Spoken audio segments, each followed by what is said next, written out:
அடியார்களே, கணபதி ஹோமத்தின் சிறப்பை வாரியார் சுவாமிகள் சொன்னதை நாம் தெரிந்து கொள்வோம்.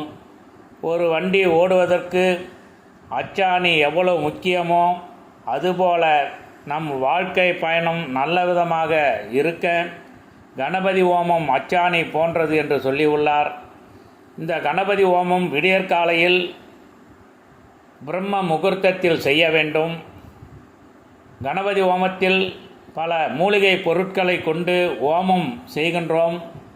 அதனால் மூலிகை புகையானது வெளிப்படுகின்றன.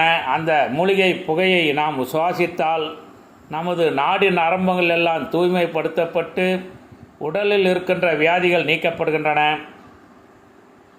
அந்த ஹோமத்தின் புகையால் வீட்டில் உள்ள தீய சக்திகள் விரட்டடிக்கப்படுகின்றன. நல்ல சக்திகள் அங்கு வந்து சேரும். நம் குடும்பத்தில் இதுவரை இருக்கின்ற அத்துணை தடங்கள் தோஷங்கள் எல்லாம் நீங்கி முன்வினைகள் எல்லாம் தீர்ந்து நமது குடும்பத்தில் இதுவரை தடையாக இருந்த அத்துணை நல்ல செயல்களும் நல்ல விதமாக நடக்கும். நம் குடும்பத்தில் பொருளாதாரம் மேம்படும், கடன் பிரச்சனை தீரும், பிள்ளைகளுக்கு திருமணம் நடக்கும், குழந்தை இல்லாதவர்களுக்கு குழந்தை பிறக்கும்.